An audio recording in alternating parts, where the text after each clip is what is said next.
Dave Bates, head football coach at Auburn High School. What I'd like to talk about now is probably, if I had to say the one thing that maybe put us into every year having a really good chance of doing something in the playoffs, probably put us up to that next level, I think, would have to probably be our no-huddle shotgun spread. Something I instituted about 9 years ago. And at the time, there were, now if you turn on the TV, it's pretty much almost exclusively spread stuff. If you're in the eye, that's probably more not the norm now. But back then, the spread was not used very much.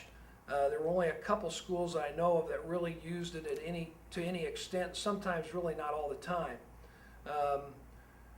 I was an eye guy for probably about 12 years. Always threw the ball a lot. Liked to throw the ball, but when we went to this, like I said, I think it was the one thing that was different and unique, and it kind of put us on the map here, I think, at Auburn. I'm just going to talk a little bit in general about our no huddle. It's something that has evolved over the last 9 years. Not going to tell you everything here, but I'm just going to throw you out some little tidbits that maybe if this is something you're thinking about would help. We use wristbands, and we use the 3-page wristband that has a front, the back, and then one actually on the wrist when you Velcro it up. We number all of our plays, and I'm just going to give you a sample here of the first 4 or first 5 plays that would be on a wristband. The font is fairly small. We will put up to probably 150 plays on a wristband. I probably have more plays than I really need. That's kind of my niche. I love to come up with different plays, but it's something that's been good for us, and the kids really like it. I mean, they kind of take pride in it. When on Tuesday, I kind of talked about earlier with our practice schedule, Tuesdays are when the kids get their new wristband or their new play sheets for the wristband, and that's when we first start to go over it. This would be a sample, play 1, play 2, play 3, play 4, play 5. The slash and the other numbers are a number that I could call. Instead of calling 1 all the time, I could call 168. It's the same play, doesn't change anything. But what I'll do is I'll just call out a number, 1, and I'll check it on my sheet. I have a sheet right here. It's kind of highlighted in different colors depending on what I want. But I'll call out play 1, and they'll go ahead and run it. And if I want to go to play 2, I'll just call out 2. If I want to skip 2 and go to maybe 3, then I can do that.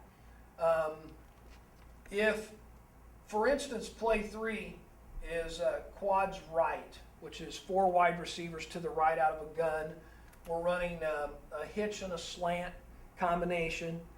If I want to flip this and run quads left, all I'll say is 3 opposite. So now it's the same play, but it's in quads left instead of quads right. So that's kind of how I work a little bit with the play to maybe make it fit depending on where we are on the field. For instance, right here, play 4 is our Rhino right gun 36G. Well, it is a belly out of a heavy set, unbalanced, in the gun. But if we wanted to run it to the left instead of to the right, and it'd be 35G, I would just say 4 opposite. So that's kind of how we work with the numbers.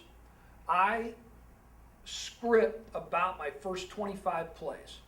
And then after that, I put all the plays on my sheet or on their wristband, probably in order of how we would use them. If they're plays we don't use a lot, they're farther down. I also clump them on their wristband or my play sheet to where I'll have all the short yardage plays together, some of our trick plays together, some 2-minute plays together, and some 2-point plays together, all together so they're easy for me to get off of my play sheet. when we do our no huddle, these are some things that we've kind of have done recently, maybe to help us a little bit. Our snap count, we started using about the middle of last year a silent snap count, where the quarterback, everybody is ready, center's looking under his legs at the quarterback. Quarterback does this. Whenever the center is ready, he snaps it. We started having people really teeing off on the quarterback's cadence. We've done some different things. This was really big for us. Now, if we're running out of the time on the play clock, or we just want to do it fast, instead of using the heel lift, we'll just have the quarterback do this. And that means, that tells our center he's going to snap it right now. It's a really fast snap, and we go. We also have a word that we'll call Indy, and Indy is where we'll get ready. I'll say like Indy 1.